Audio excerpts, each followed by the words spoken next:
All right, away we go. Welcome to the Monday, May 19th edition of the City of Lake Forest City Council. Will the clerk please call the roll? Certainly. Honorable Mayor Tack. Here. Alderman Novit is absent. Alderman Clements. Here. Alderman Notes. Here. Alderman Powers. Here. Alderman Levert. Here. Alderman Bothfeld. Here. Alderman Weber. Here. Alderman Walther. Here. Mr. Mayor, you have a quorum. Thank you. Please rise and join me for the Pledge of Allegiance. I pledge Pledge allegiance to the flag of the United States of America and to the republic for which it stands, one nation, under God, indivisible, with liberty and justice for all.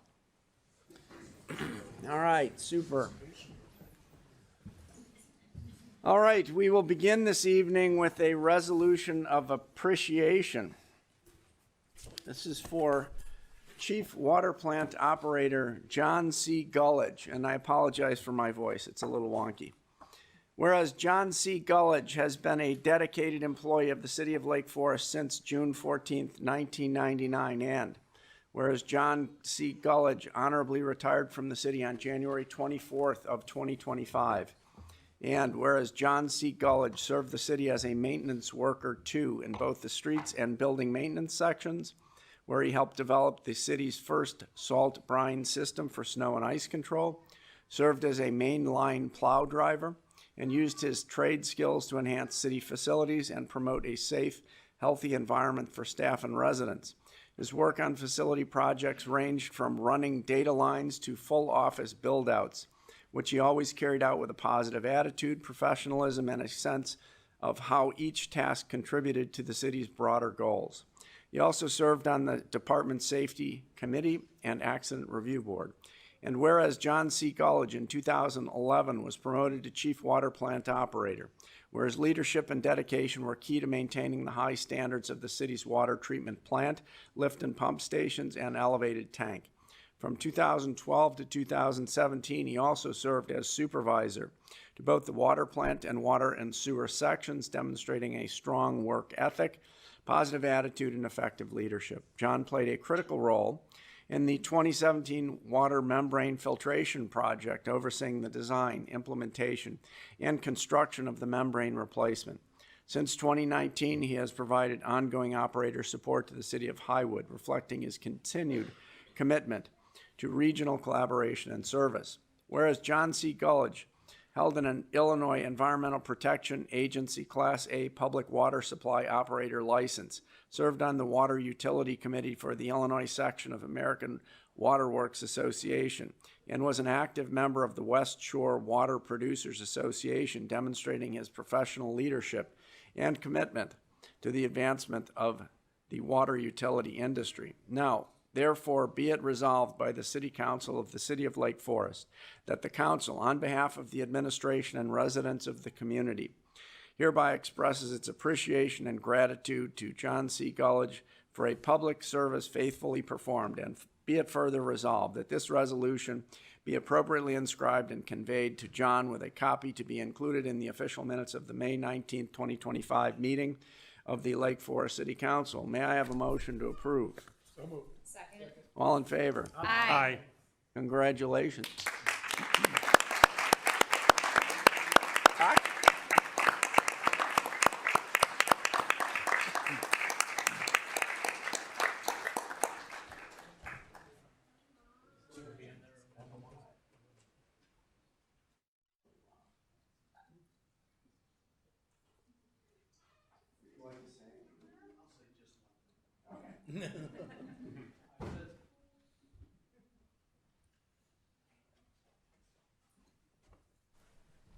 Mr. Mayor and City Council, thank you for the resolution of appreciation. It has been a pleasure to serve the city for all of these years in a variety of different roles, and I've appreciated all of the relationships that I've developed with supervisors and peers and plant operators along the way. There's a great crew over there at the water plant, and you will be served well by them. Thank you. Thank you very much.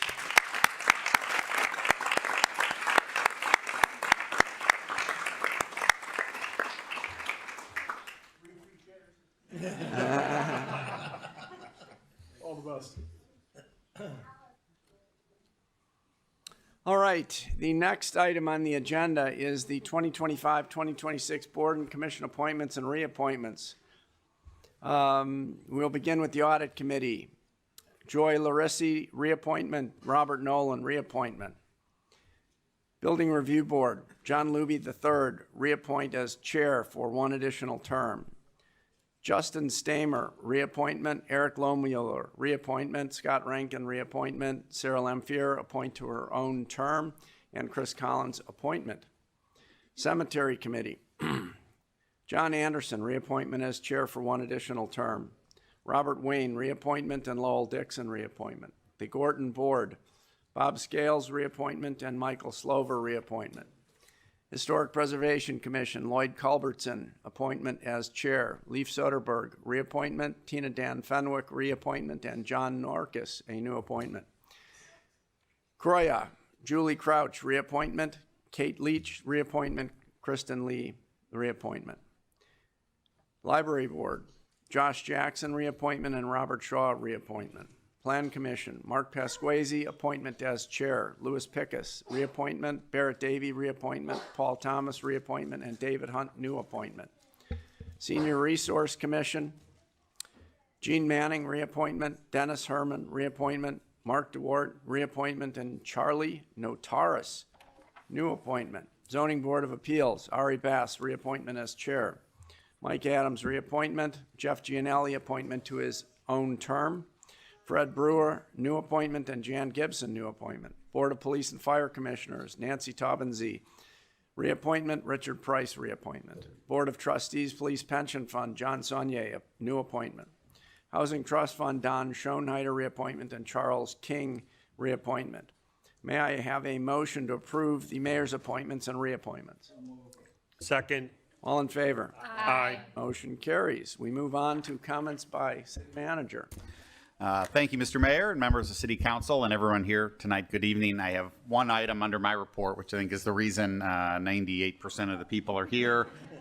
Certainly one of the more enjoyable events that we get to host here at City Hall every single year, and that's honoring the recipients of the Deer Path Art League's Emerging Artists Award, which aims to not only promote the arts within both Lake Forest and Lake Bluff, but also recognize incredible talent of the youth in our community. So here tonight to assist us with that process is Jennifer Turner, the Executive Director of the Deer Path Art League, and I'll turn it over to Jennifer. Thank you so much. Good evening, everybody, and thanks so much for being here. I'm Jennifer Turner, the Executive Director at the Deer Path Art League, based right here in Lake Forest. The Art League has been around since 1954, and you probably know us for two things: the Art Fair in the Square every Labor Day weekend, and the Emerging Artist Show. Our goal as a nonprofit is about helping creativity bloom, sparking it, nurturing it, and making it even better. Tonight is particularly thrilling because we get to present the Emerging Artist Awards for our 18th annual Emerging Artist exhibit. A huge shout out to all the stores that participated this year. We had 19 wonderful businesses and around Market Square who let us use their window space throughout the month of April. They displayed over 175 pieces of art from 14 local schools in our community. We really couldn't have done it without the amazing support of every one of those businesses, Market Square, the City of Lake Forest, and fantastic teachers and faculty from our schools. Thank you for being here to celebrate our artists tonight. We would like to go ahead and start recognizing our artists. Kids, when your name is called, you're just gonna come, walk up through here, and go through this gate right here, and then you're gonna go around. Oh, there you go. We're gonna start off with Cherokee Elementary. Anna Roslick.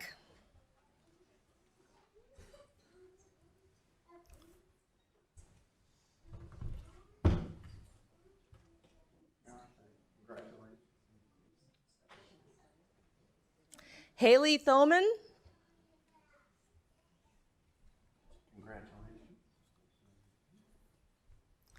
Miles White.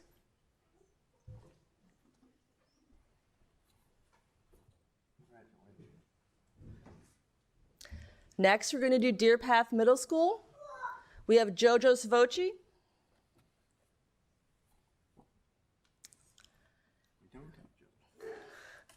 Henry Bobick.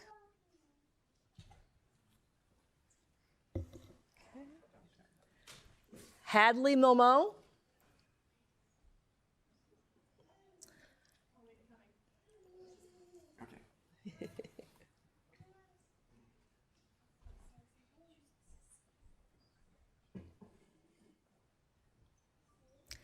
Next, our students from Eastlake Academy. We have Carolina Cazola.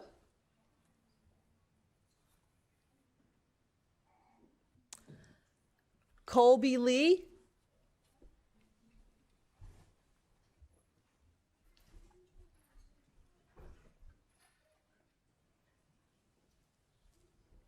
Felipe Romero. Sorry.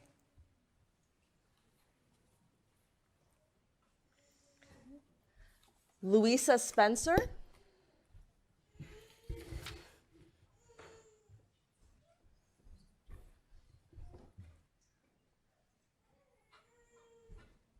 Marin Tiongo.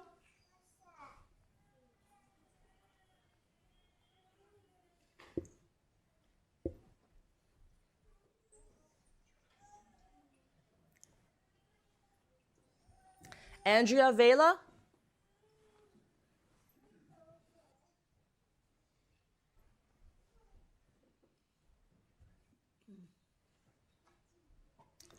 Next, our students from Everett Elementary. Cameron Burns.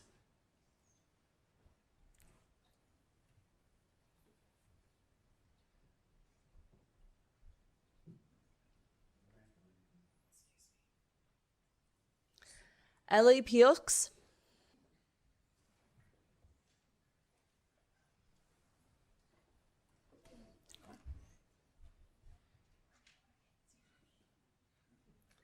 Fiona Turner.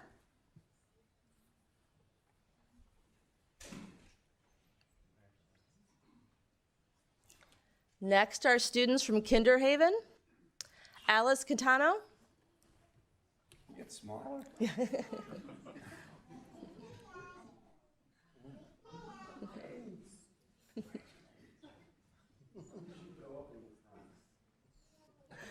Finley Dooley.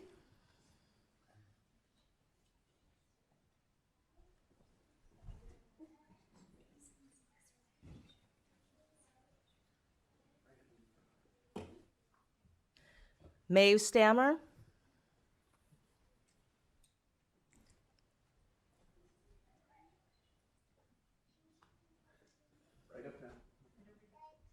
Our students from Lake Bluff Middle School. Vanula Heaton.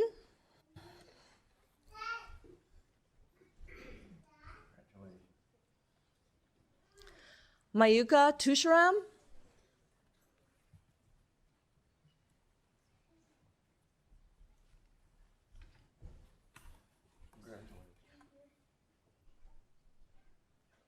Ellie Wickner.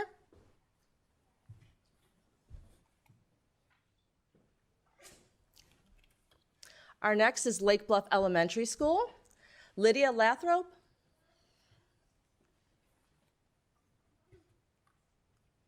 Aaron.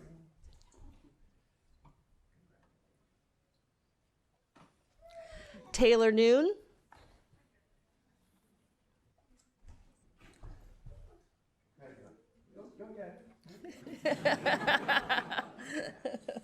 Dylan Wells.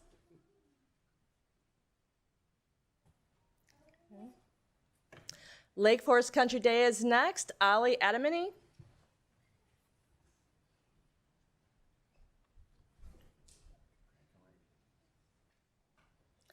Remy Keller.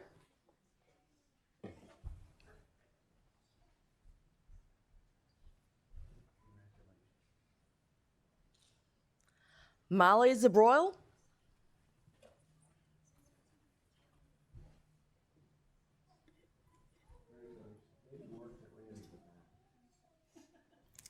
Lake Forest Academy is next with Amber Tran.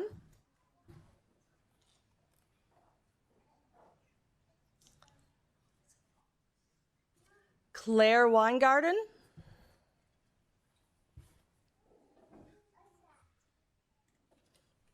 Elise Zhang.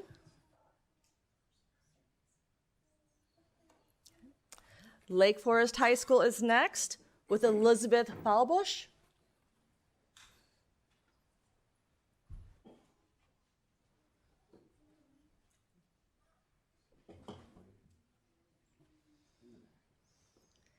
Nico Papadakis.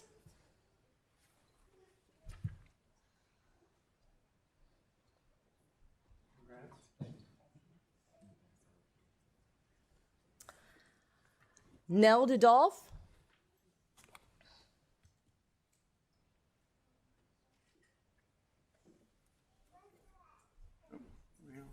Lauren, put you away. Congratulations. The School of St. Mary PGC, we have Catherine Leffingwell.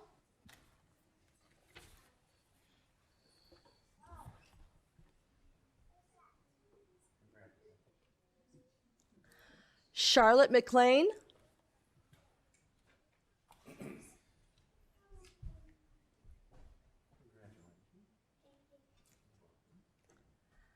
Johnny Reynolds.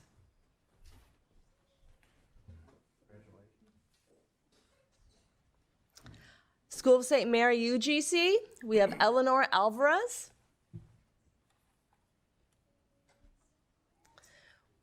We have Will Leffingwell.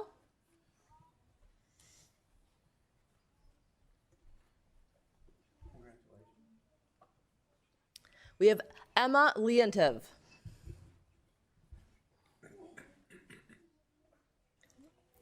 Sheridan Elementary, we have Eleanor Aikman.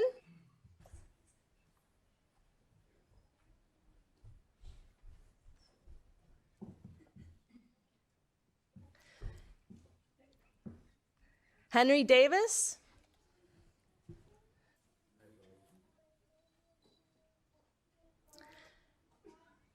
Anna Lopresti.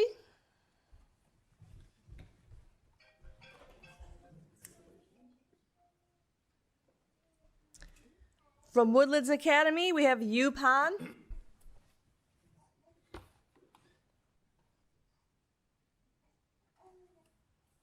We have Elise Pastermuck. And Gazelle Vasquez. Can we please give a round of applause to these amazing encouraging partners?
think we got all the photos.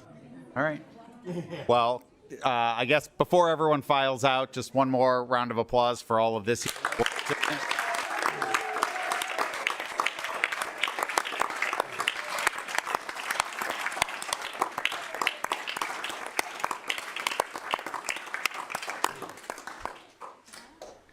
Mr. Mayor, I'll suggest maybe waiting a few minutes. I think the line at Sweets is going to be pretty long in a couple minutes, so we'll let everybody take a few minutes to head out. Oh, yes. Hi,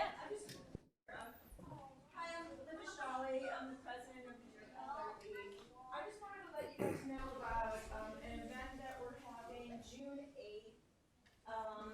It's a sculpture stroll, so all the sculptures that you see around Lake Forest, pass by them at the library, the little deer, in Little Triangle, Park, Market Square. There's some at the college where we're gonna have an event where you're gonna go. You can ride your bikes, you can walk, you can drive, but we'll have docents at each location, and so that you'll find out information about each of the pieces that you pass by. And kids are free up until 12, and tickets are 15.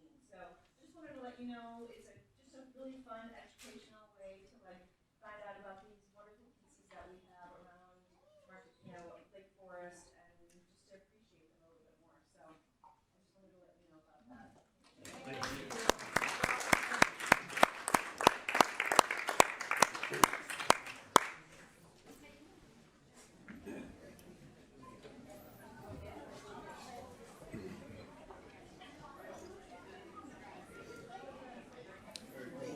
Going out of town, going on vacation. Yeah, going to Spain.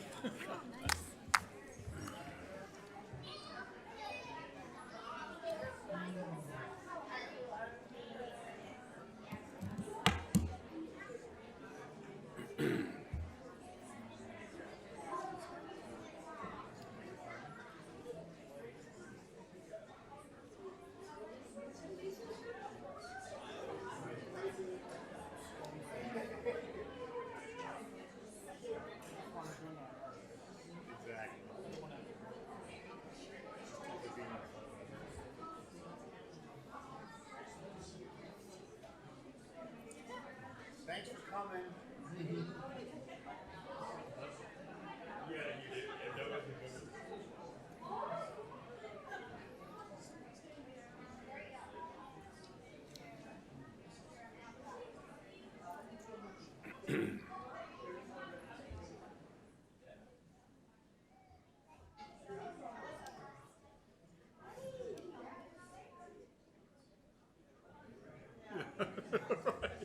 A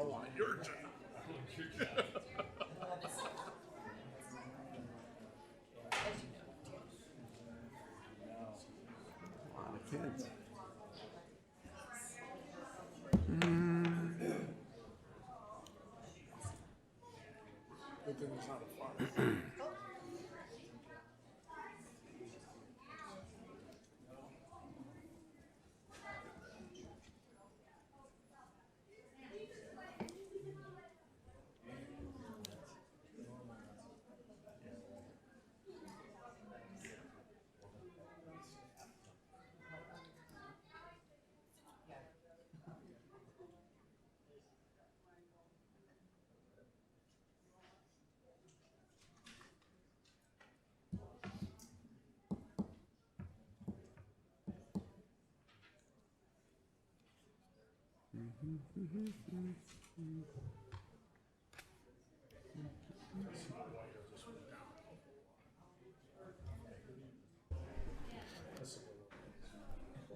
Give staff 1 minute to file in here after the room cleared out.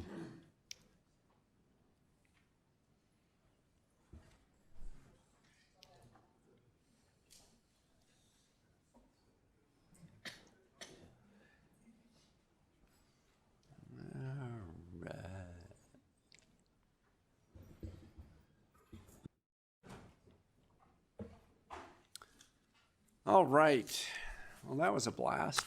The next item on the agenda is an opportunity for citizens to address the council on non-agenda items. I have one request here. This is Robert Metz, so if you would like to come up and speak, please state your name and your address. You will have 3 minutes. Just a friendly reminder, this is not a question and answer session.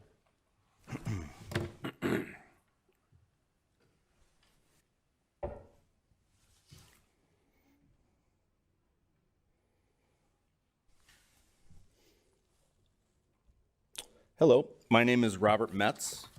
I'm from Lake Forest. I moved here in 1972. I attended Everett, Deer Path, Lake Forest High School, class of 1986. I played junior football in the Lake Forest junior football program in 1980 for 2 years. This is a picture of me. I was a quarterback for the Bears. I played college football, baseball, and lacrosse. I've had scores of coaches across the years in all the sports, and I've sent you all emails, so I'm Rob Metz that sent you those emails. I coach in the community currently, football, hockey, lacrosse, baseball, all for my kids' teams. I have a 12-year-old and a 9-year-old boy. Last year, as you know from my email to you, I was a whistleblower against a coach currently employed by the rec center named Larry Hodge. He communicated, I was a whistleblower, he communicated completely inappropriate messaging to children at a water break that I was the only other coach that attended.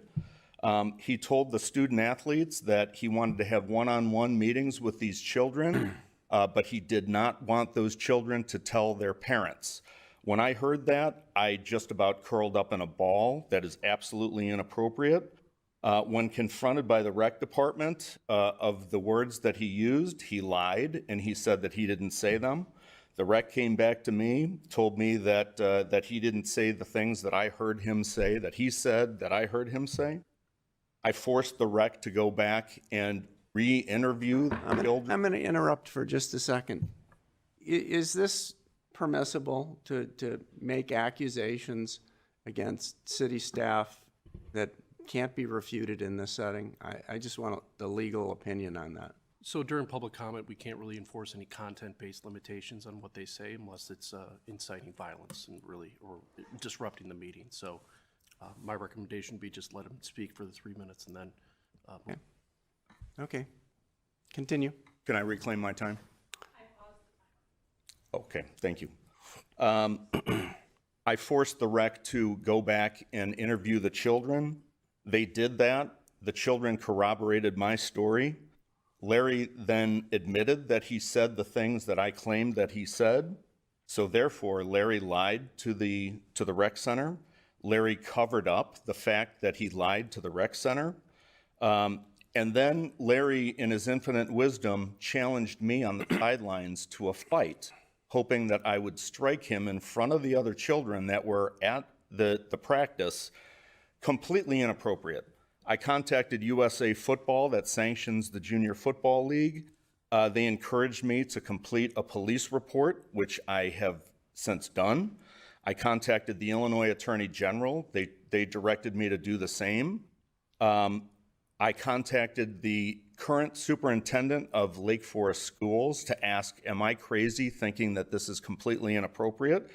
He told me that if one of his teachers would have said something like that and was not covered on a collective bargaining agreement, they would be fired. Okay. You have 15 seconds to finish up. So at the end of the day, I have been implicated in this because of what this gentleman's poor decision-making was. It is completely inappropriate that he does this. The city, Jason, has been unwilling to work with me. The Football League has been unwilling to have a conversation with me.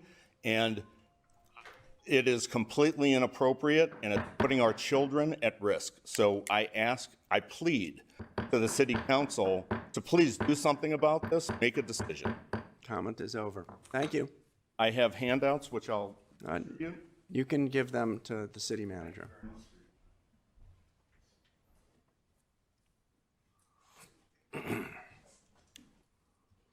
Is there anyone else that would like to address the council at this time on non-agenda matters? Okay. Mr. Mayor, I know as a matter of policy, we don't provide response to public comment, but I will just note in this case, I think it's important to acknowledge that the city takes any and all complaints we receive regarding personnel very seriously. In the specific to this case, the matter was thoroughly investigated. I believe it was appropriately handled, and as I've shared with the council, the city considers the matter closed at this time. Okay.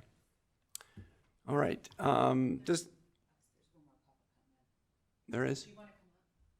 Yeah, please come on up, and you know the drill.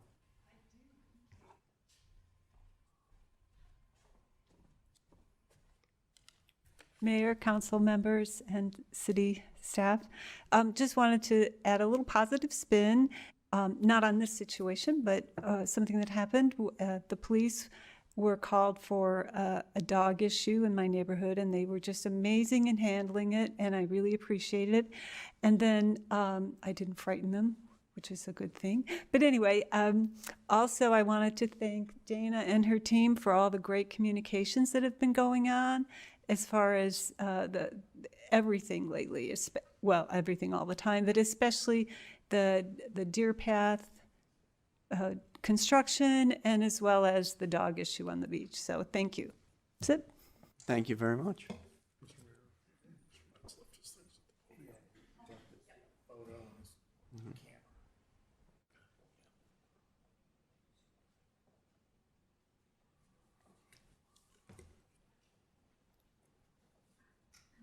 Very good. Is there anyone else that would like to address the council at this time on non-agenda matters?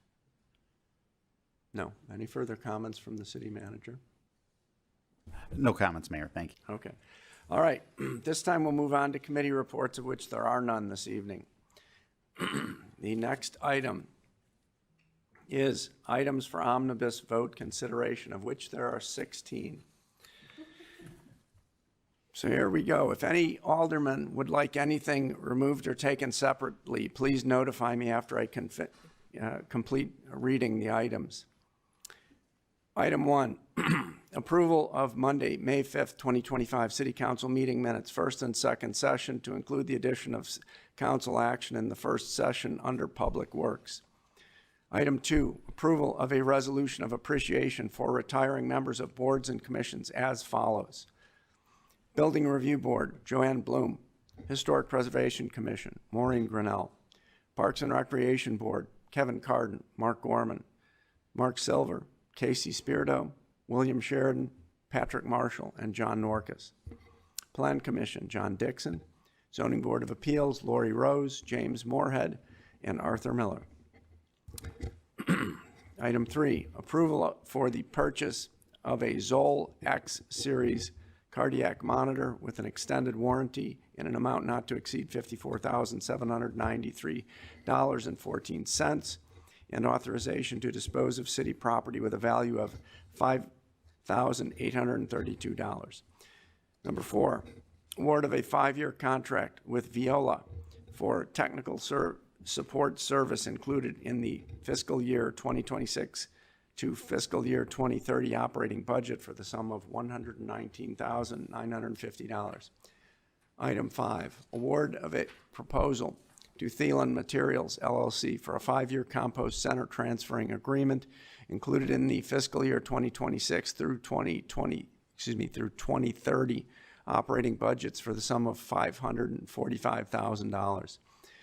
Item 6, award of a bid to Midwest Power Industry Incorporated for elevated tank generator replacement project in the amount of $54,403 to include a 10% or $5,440 contingency for a total cost of $59,843.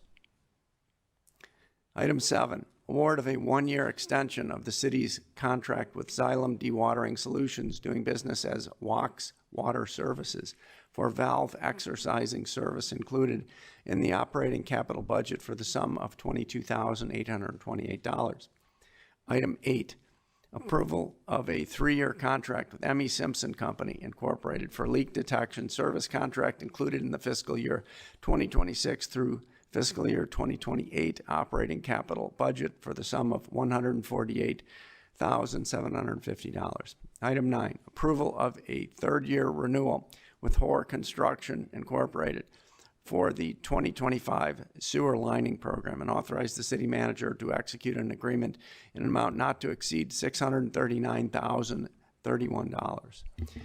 Item 10, approve to purchase 3 safety boats from Racine Riverside Marine in the amount of $68,001 for the Recreation Department sailing program from the fiscal year 26 capital improvement program. Item 11, approval of an Illinois Department of Transportation resolution appropriating $109,144 in Rebuild Illinois funds to be used for Phase 1 design engineering services of the Ringwood Bridge project. Item 12, consideration of a waiver of the plan review and permit fees for interior alterations at Deer Path Middle School, 95 West Deer Path, in the amount of $16,889.50. Approval by motion. Item 13, consideration of ordinances approving recommendations from the Building Review Board for 172 Atteridge Road, 360 Butler Drive, and 1425 Telegraph Road. First reading and if desired by council, final approval. Item 14, consideration of an ordinance approving a recommendation from the Historic Preservation Commission in support of granting a building scale variance for additions and a pool cabana at 1360 Elm Tree Road. First reading and if desired by the city council, final approval. Item 15, consideration of ordinances approving recommendations from the Zoning Board of Appeals for 1360 Elm Tree Road, 1510 Willow Street, 270 Overlook Drive, and 587 and 589 Ivy Court. First reading and if desired by council, final approval. And finally, item 16, consideration of an amendment to Lake Forest Code relating to service regulations. First reading and if desired by the city council, final approval. Are there any items that the council would like removed or taken separately? Alderman Weber. Mayor, I just wanted to comment about the minutes from our last meeting that we just would have an addendum to approve with action items added. Right, I think that was referred to. Yes. Okay, any others? Okay, so at this time, can I have a motion to approve the omnibus as presented? So moved. This will be a roll call vote. Alderman Notes. Aye. Alderman Powers. Aye. Alderman Levert. Aye. Alderman Bothfeld. Aye. Alderman Weber. Aye. Alderman Walzer. Aye. Alderman Clements. Aye. 7 yea, 0 nay. Motion carries. Very good, thank you. The next item on the agenda is old business. The first item is an award of contracts for Bank Lane Streetscape Construction. This will be presented by Byron Kutz, Superintendent of Engineering.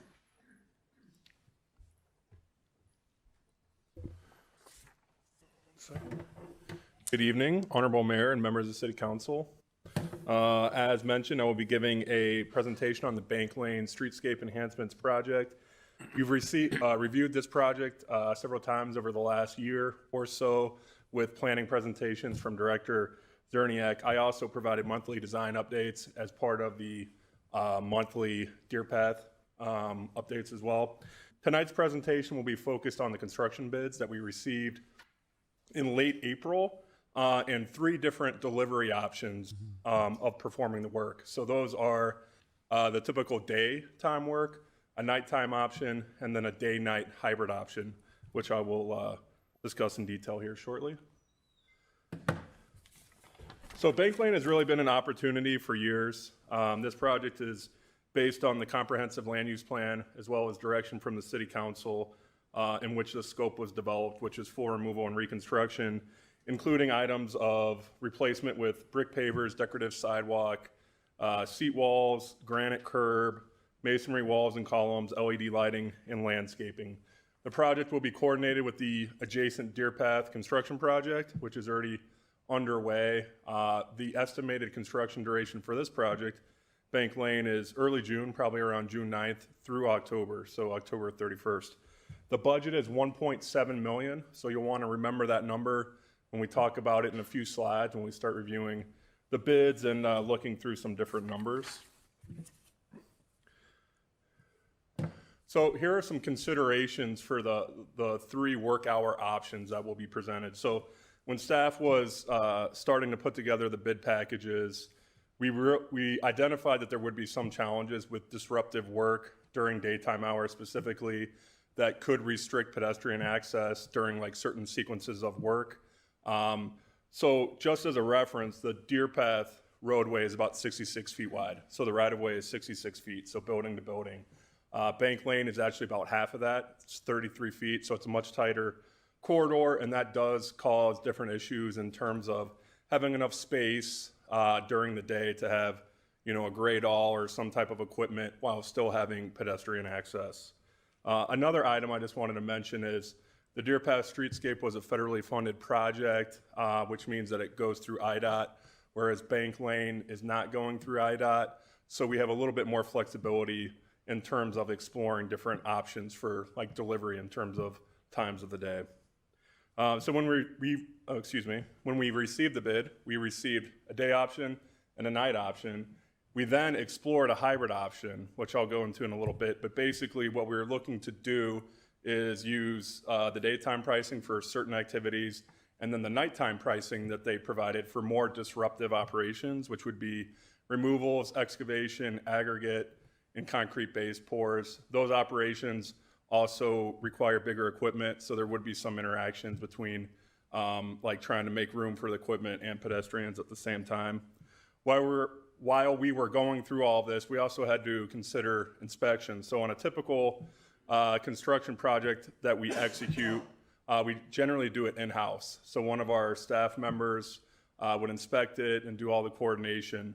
But with there being some nighttime options that we were exploring, we had to take that into account because having one staff member basically dedicated to one project at night, they wouldn't be able to do their normal daily workload. So that posed some issues. So when we were looking at the day option, we realized that we also needed to issue an RFP for nighttime inspection. So went ahead and issued that, received one proposal. We did have 12 plan holders, but we only received one proposal, and that was from Thomas Engineering for about $258,000.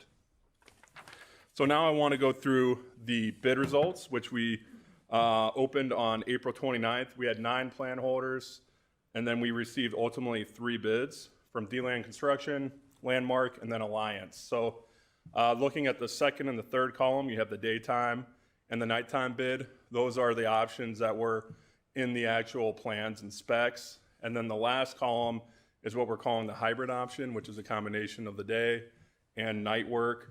Where basically how we came up with that is we were utilizing the provided day prices for each contractor and the provided night prices for specific items. So basically using the night price for those disruptive items that I mentioned earlier.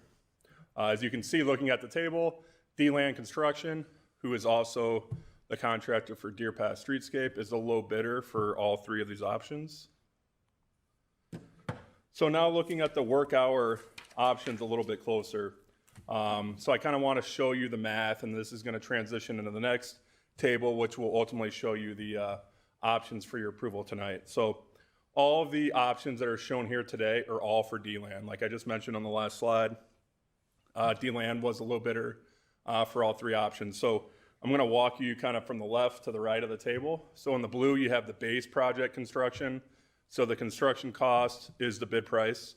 The next column over is a project allowance. This would be like project incidentals. So in this case, we were thinking if there was a lot of dust with a certain operation and we needed to pay a window cleaning company to come out, we could use that fund for that. Also, staff is working with a private parking lot owner to lease temporary use of a parking lot, which would help with construction staging. Let's say we needed to do some repairs to that, we could utilize the project allowance for that. Moving over to the yellow or orange column, that would be our typical 10% contingency.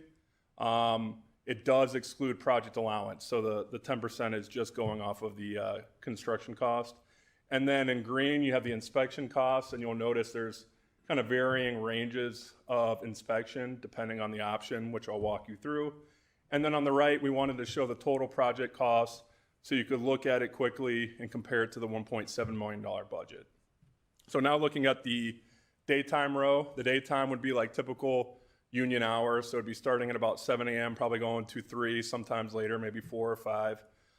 So you basically get the construction cost, you add the contingency, and then you add the inspection, and then you get the total cost, which is about $1.42 million. Looking at the inspection, I just want to elaborate a little bit there. The $5,000 would basically be to have the designer of record help us with shop drawing review, which is typical. We do have that at times. And that $5,000 is not part of the council action tonight because it's within staff authority, purchasing policy. For the day-night hybrid option, so the day work would also be between like 7 to 3 or 4, while the night work would be starting at 11 o'clock at night and then ending around 7 a.m. So the same thing here, you get the construction cost plus the contingency, and then add the inspection, which we show at $50,000. And this is basically for part-time inspection. So as there is night work, it would be just covering that night work while city staff would be inspecting during the day. One thing to point out for the day/night hybrid option is in general, we're expecting or anticipating that this project is about 100 working days. The day-night hybrid would basically have 20 days, which would be at night. So 20 of the 100 total working days would be at night with this option. And then going all the way to the right, you see that the total project cost for that hybrid option is just under the budget at $1.68 million. Now looking at the nighttime option, all of this work would be performed between 11 at night and then 7 in the morning. You get the construction cost plus the contingency plus the inspection, which in this case is a full-time inspection that I mentioned in a previous slide, cost of $258,000. You add all those up and you get the total project cost, which is $2.29 million.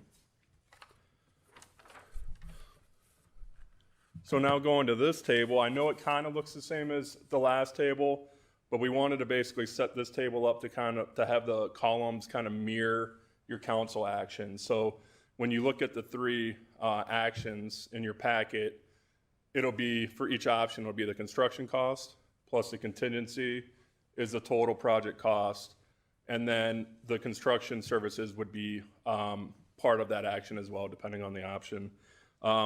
We did bring this to the Public Works Committee 2 weeks ago. The Public Works Committee is in support of the project. They did initially state that they preferred the day option or alternatively allowing businesses to cover any additional costs that would be associated with like a hybrid option. So basically it would be identifying businesses that would benefit from an option that had like basically having some of the work at night to limit disruption. Staff did reach out to one of the larger restaurants on the block, and basically the restaurant stated that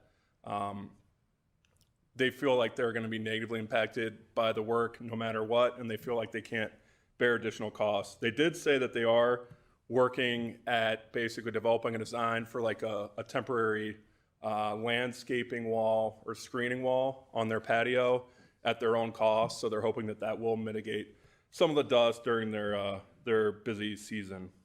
And then in terms of the staff recommendation, the recommendation to the Public Works Committee and the staff recommendation tonight to the full council is for the hybrid option.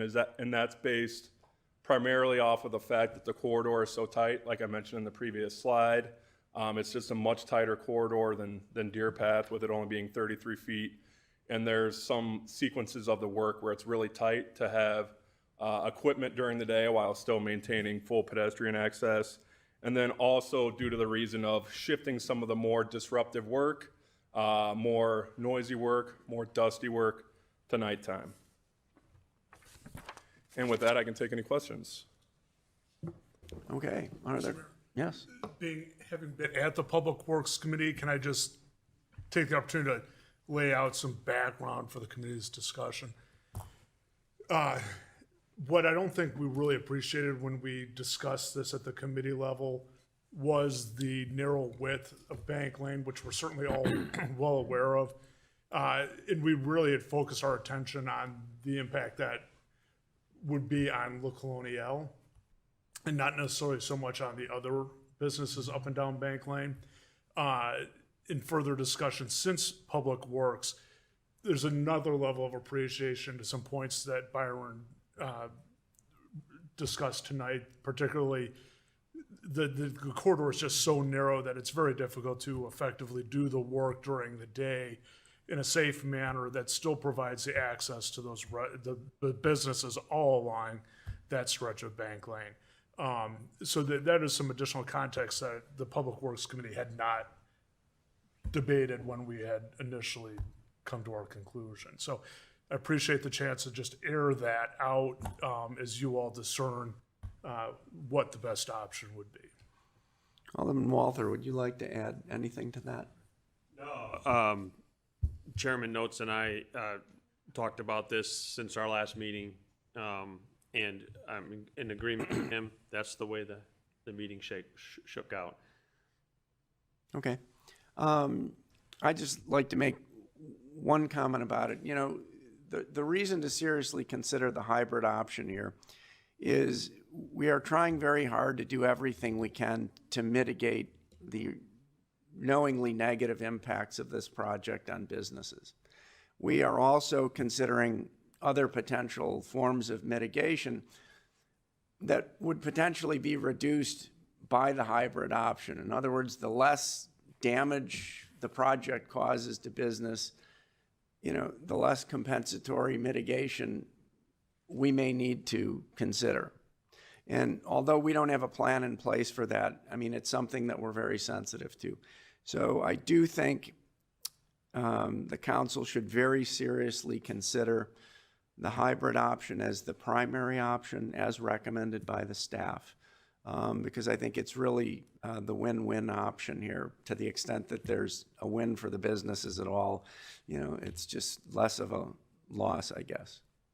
So my comments, anybody else like to comment on the matter? Alderman Weber? Thank you, Byron, for that detailed summary of what we have in front of us tonight. So there's three key things that I want to say. Number one, thank you so much to the staff for creatively looking at this project and for the option of hybrid or night work at all. I really applaud all of you for thinking outside the box and how to address this. Number two, businesses need as much support as they can, and allowing continued pedestrian access throughout the day, through the summer, through the early fall is critical for businesses to be open and to stay successful. And number three, safety is another key component that you mentioned.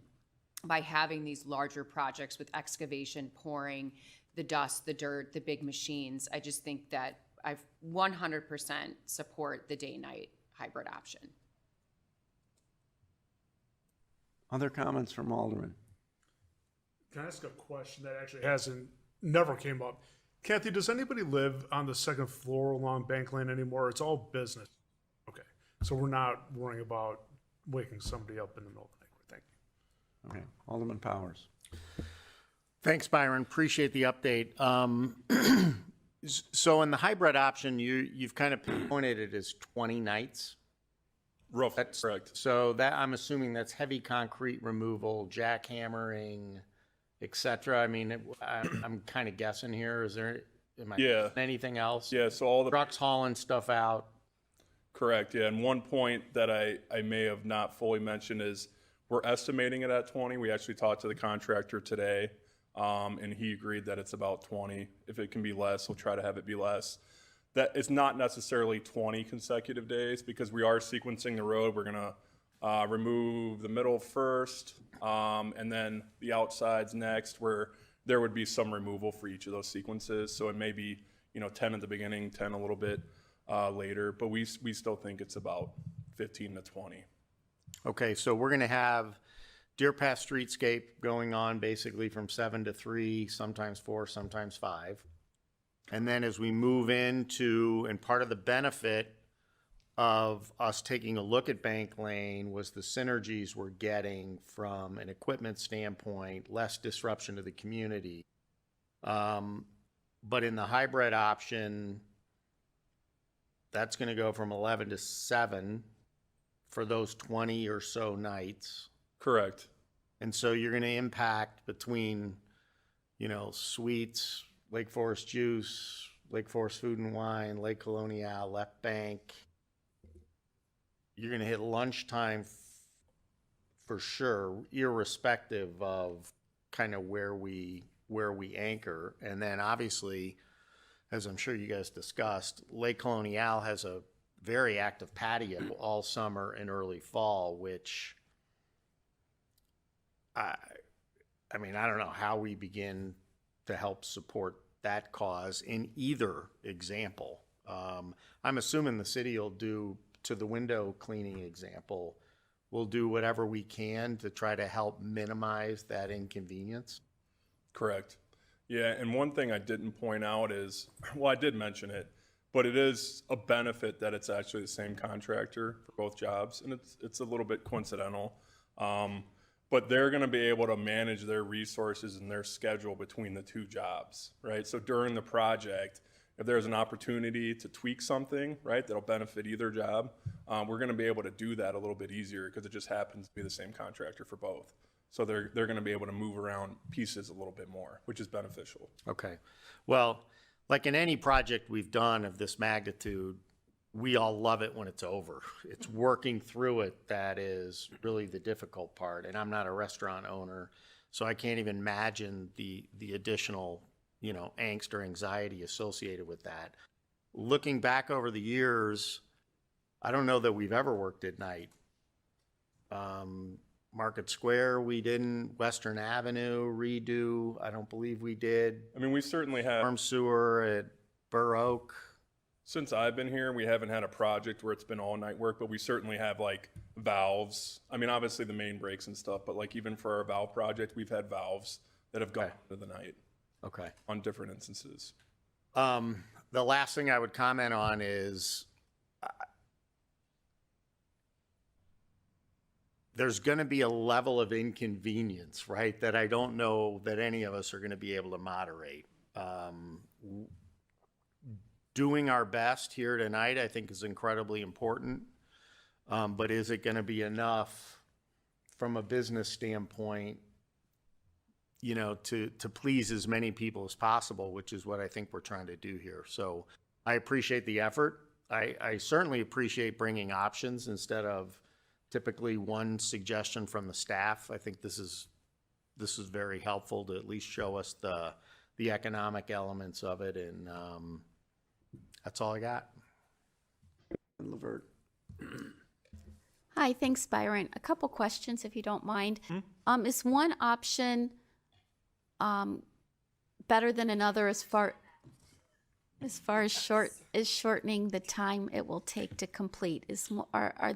Could you describe the timetable for each of the three options? Yeah, so from like a start date to like a completion date? No, not necessarily.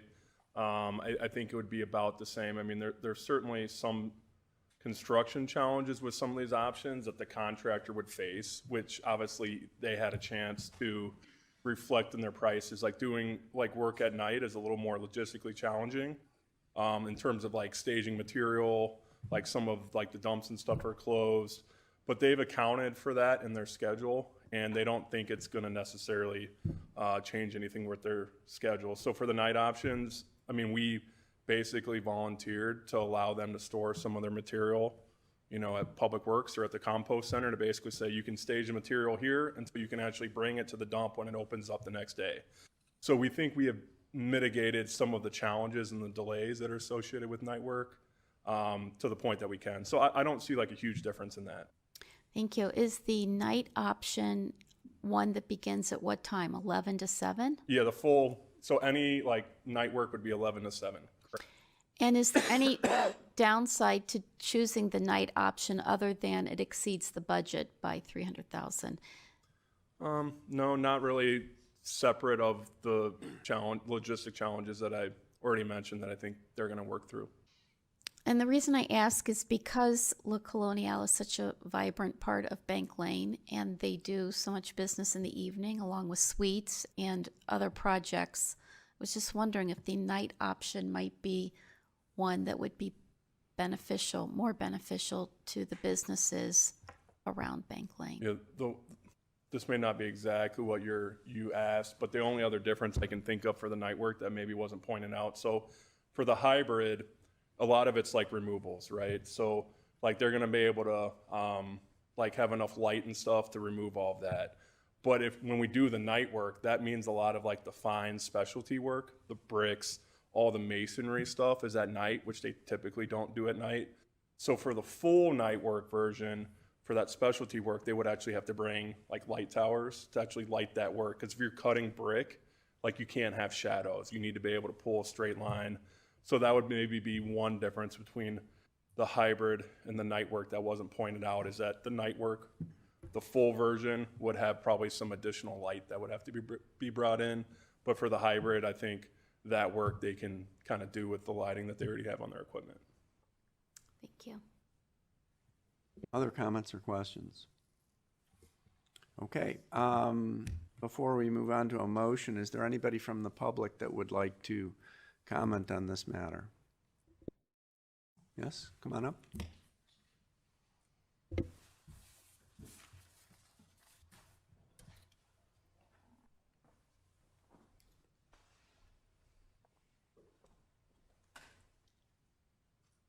Thank you again. Just a couple quick questions. I understand this is mostly a TARDUP project. Is there anything we absolutely have to accomplish with this change? Any gas retrofitting? Any regulations we need to? I would have to leave that to Public Works, but generally this is a comment section, not a question and answer section. Oh, so if you have questions, I would encourage you to address Public Works directly. Happy to do that. And then as far as the comments, it just seems like it's a lot of interruption, and I'm just concerned about the budget, and I know you all are very good about our budgets and things. I think in these times, I'm just not so much behind this project. And I know a lot of care has gone into everything and designing it. So that's it. Thanks. Thank you so much. Is there anyone else? Yes, please come up, and if you would, state your name and address. Of course. My name is Martin Thies. I'm the National Director of Operations for La Colonial. Appreciate everybody's time and efforts through this whole, nice little Bank Lane change that's going on there, the beautification. I think it's going to be wonderful for, when it's all finished, and for, more pedestrian walkways, but, certainly more nighttime work, is certainly preferred. I mean, right now, we've, the last 2 weeks went from doing about $120,000 in sales a week to $240,000, a week. Now, when work and dust and sound is really chopping up and disturbing that outside, I mean, we lose, 120 covers outside, which is quite a bit. And it can certainly break the restaurant for sure, and, gravely affect it. So, anything that they can do, at night, certainly preferred, and definitely appreciate your consideration with that. But very excited for when it's finished, it's definitely gonna be nice. But nice meeting everybody. Thank you. Thank you. Good evening. Sarah Lynn Zadralik. I'm the National Director of Private Events for La Colonial. First and foremost, I'd like to thank the city for all the constant information and being there for phone calls and emails, of course, with Jason and with Byron and everybody. That is much needed for us to not only help the chamber, but also help our guests understand, what it's all going to look like. Bank Lane is also our entrance for our biggest private event room, which is the Baca, and it is also our entrance for our handicap entrance for the second floor. So myself as well, I understand that the budget is what the budget is, but as much of the evening work that could possibly be done would be very much appreciated from our perspective. Thank you. Very good. Other comments? Okay. So at this time, I would like to ask for a motion to approve the recommendation from city staff, which is the hybrid option. So moved. Second. This will be a roll call vote. Excuse me. Alderman Powers. Aye. I'm so sorry. Alderman Levert. Aye. Alderman Bothfeld. Aye. Alderman Weber. Aye. Alderman Walder. Aye. Alderman Clemmons. Aye. Alderman Notes. Aye. 7 yeas, 0 nay. Motion carries. Very good. Thank you. All right. The next item, which will also be presented by Byron Goods, is an award of the low bid for the Bank Lane Streetscape project for day-night work hybrid to DeLand Construction, and authorize city manager to execute an agreement in the amount of $1,486,267 and a contingency in the amount of $146,127 for a total project cost of $1,632,394. Approval of part-time construction inspection services for the Bank Lane Streetscape project at Thomas Engineering Group, and authorize the city manager to execute an agreement in the amount not to exceed $50,000. May I have actually, Byron, you're going to present this? Or are we just going off of what you already said? Yeah, I guess I'd ask for clarification from the city attorney whether the previous motion and approval is sufficient for the award of the contract. I think the previous motion is sufficient. The motion was to approve the hybrid option. That was a recommendation from the Public Works Committee. I think that's clear as long as the council believes that's clear enough. So no additional vote on this item? Okay, We need more. very good. Then we'll move on to number 3. No?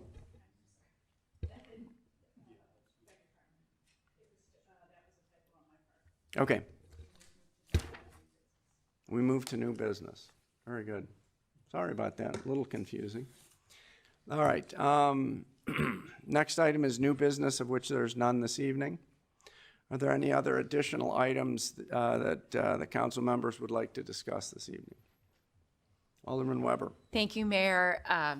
It's almost like I'm missing my last partner next to me. Partners. I just wanted to send a quick shout out to our police chief and our police department. Rich and I had received a number of complaints recently about the increase in e-bikes and our youth zooming around town, causing both a safety hazard for themselves, other pedestrians, vehicles, people walking their dogs and strollers, etc. And so with comments to our city staff, both our city manager's office as well, and communications, they've recently increased the communications on what actually is the law and how the police department will be handling that. So I just wanted to say thank you so much for being proactive and keeping everyone safe in our community. Thank you. Other comments? Hearing none. Can I have a motion to adjourn? Moved. Second. All in favor? Aye. Aye.